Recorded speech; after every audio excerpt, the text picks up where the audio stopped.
Bonjour et bienvenue sur la boussole intuitive, j'espère que vous allez bien. Nous voici en compagnie de Yetzalel, l'ange 13, qui sera avec nous pour la période du 21 au 26 mai. Il est également votre ange gardien principal si vous êtes né durant cette période.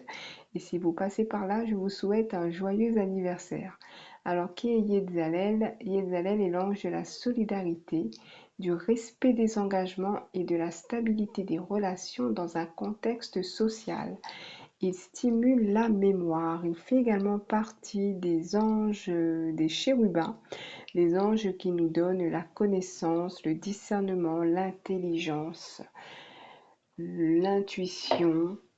Alors, il est représenté en haut ici, au-dessus des trois personnages qui ont l'air de s'être rencontrés dans la rue. Donc, on voit ici pour moi que ce n'est pas une rencontre due au hasard. On dirait même qu'elle a été orchestrée par Yetzalel. Donc, parfois, quand nous rencontrons des personnes que nous connaissons ou que nous ne connaissons pas, mais avec qui il se crée un lien, des conversations, des choses comme ça, c'est peut-être le travail de Yetzalel qui nous aide à rencontrer certaines personnes, qui met des personnes sur notre route afin de nous aider dans notre cheminement de vie.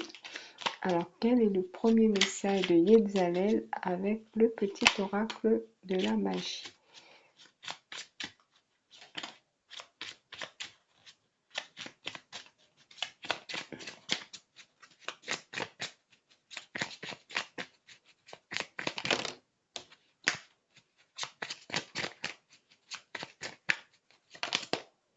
Alors, je sais pas, j'en ai pas une autre. Non. Alors, j'ai l'amitié avec la passiflore.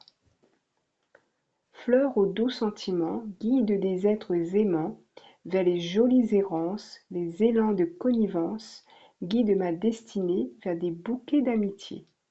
Alors ça rejoint, on va dire, l'énergie de l'ange Yetzalel qui fait en sorte que nous faisons de belles rencontres dans notre vie. Nous parle ici, guide les êtres aimants vers les jolies errances, les élans de connivence.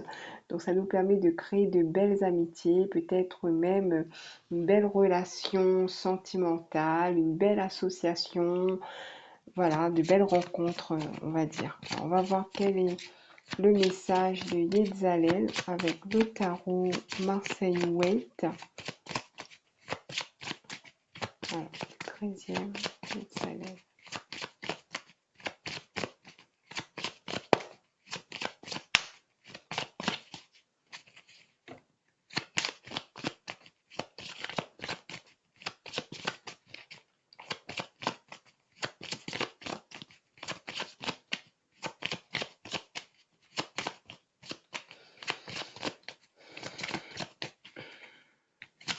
Hop,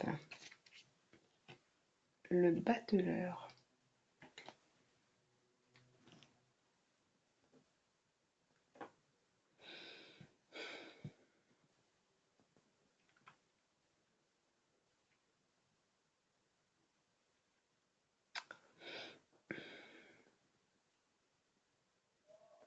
Alors ici, il me dit que ce n'est pas pour rien que le battleur a ces quatre objets sur sa table.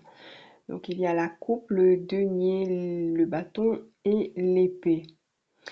Ces quatre objets symbolisent les quatre éléments: l'air, le feu, l'eau et la terre.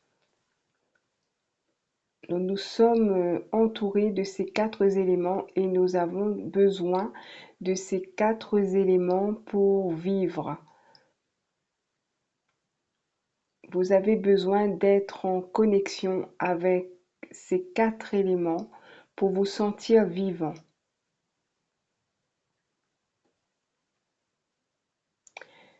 Quand, quand vous rencontrez des, des personnes, voyez chacune de ces personnes comme l'un de ces éléments. les personnes que vous rencontrez sont différentes, les personnes que vous côtoyez sont différentes, mais elles se complètent d'une certaine manière dans votre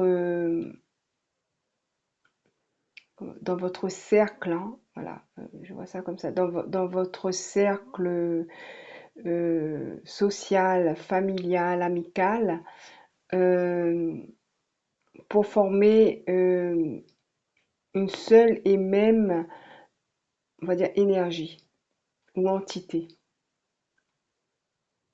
Vous attirez ce que vous êtes. Euh, alors, c'est un petit peu complexe. Alors, j'espère que le reste du tirage va nous éclairer plus. Le soleil. Ok, donc là, il me dit, vous voyez sur cette carte, vous avez deux personnages qui, qui sont exactement les mêmes, donc qui peuvent nous faire penser à des jumeaux. Euh, quand vous, alors pour revenir à la carte du battleur, donc quand vous rencontrez ou quand vous êtes en contact avec une autre personne de votre cercle amical, professionnel, familial et avec qui vous vous entendez bien, vous êtes comme ces deux personnages, comme représentés comme des frères, comme des jumeaux.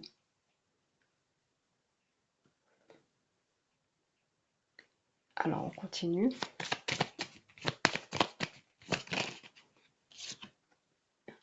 Le pape.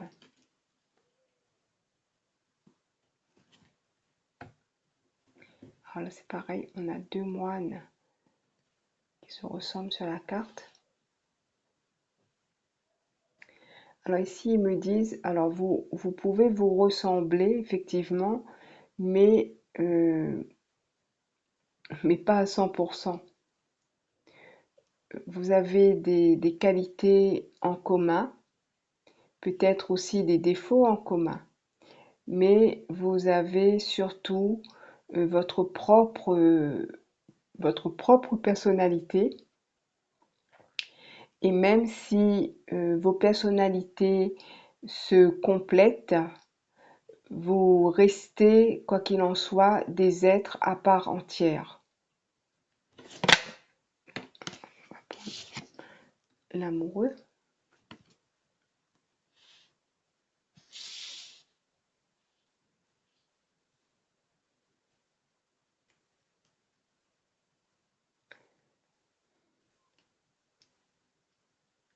Parfois, dans vos interactions, vous vous sentez partagé entre, on va dire, entre deux façons de penser. Vous avez du mal comment dire ça, à départager vos sentiments, ce qui peut créer des conflits.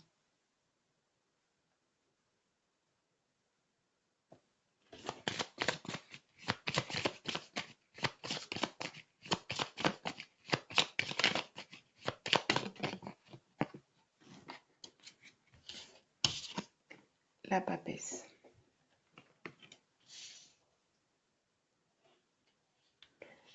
Alors, quand les situations s'enveniment, il est de bons conseils de se retirer et d'analyser ces situations avec beaucoup de discernement pour ne pas vous laisser influencer par les émotions, les sentiments des uns et des autres. Recentrez-vous sur vos propres émotions, observez et faites la part des choses. Le jugement.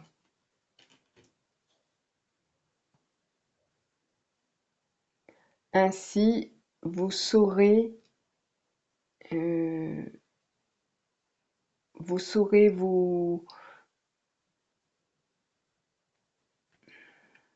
Alors, j'ai un mot, mais je suis pas sûre que c'est ça.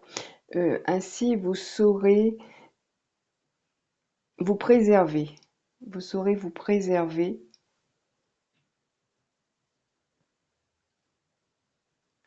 Et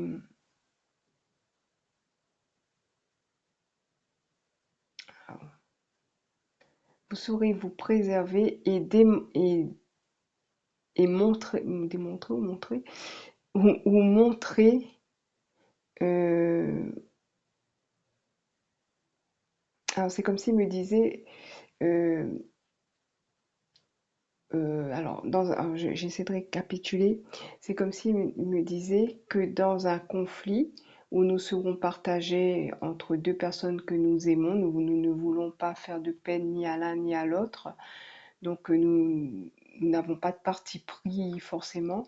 Donc, il est bien que nous prenions du temps d'analyser la situation et afin de nous faire notre propre opinion. Et avec la carte du jugement, c'est comme s'il nous dit, d'une certaine manière, dans une situation où on se retrouverait au milieu, euh, de, de trancher tout en restant droit dans nos bottes, sans faire de préférence ni pour l'un ni pour l'autre. Voilà, en gros, je pense que c'est ce qu'il veut dire.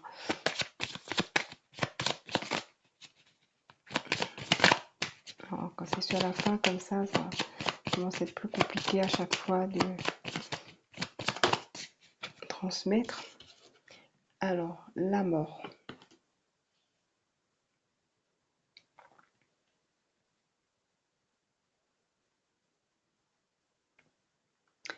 Alors, parfois, il me dit, il faut savoir mettre un terme à des relations qui ne vous sont plus profitables et passer à autre chose. Il me dit même faire votre deuil et passer à autre chose.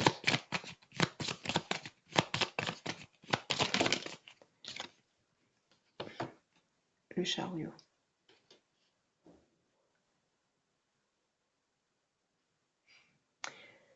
Euh, Quelqu'un d'autre ou d'autres personnes seront mises sur votre route et vous pourrez continuer votre chemin, mais quoi qu'il en soit, gardez à l'esprit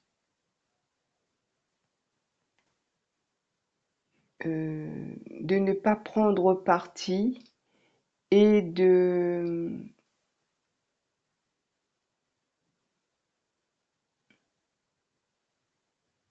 alors, alors c'est pas de vous imposer, mais de rester neutre, on va dire ça, de rester neutre pour ne pas, dans la mesure du possible, envenimer les conflits. Je pense que j'ai bien, enfin j'espère en tout cas que j'ai transmis comme il se doit ce message.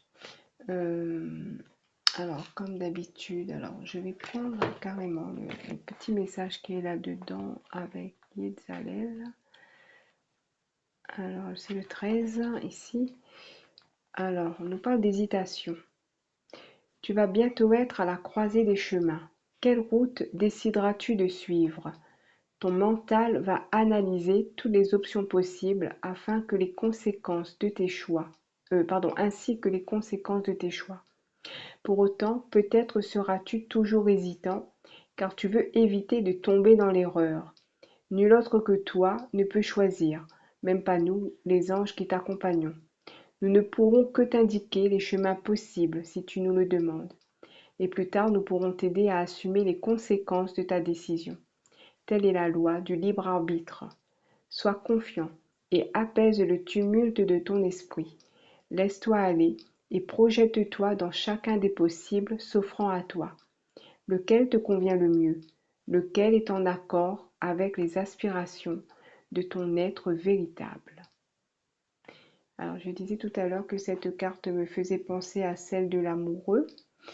Et la carte de l'amoureux nous parle aussi d'hésitation, de doute.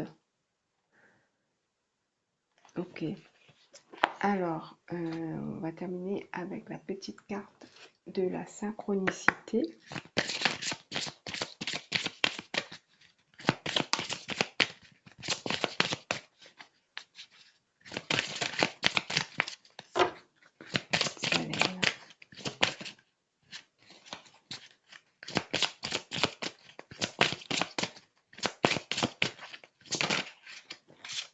Nous avons le pommier et la fécondité.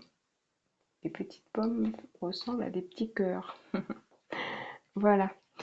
Alors, je vous remercie pour votre écoute. N'hésitez pas à liker, à commenter, à partager, à vous abonner. Je remercie ceux qui l'ont fait.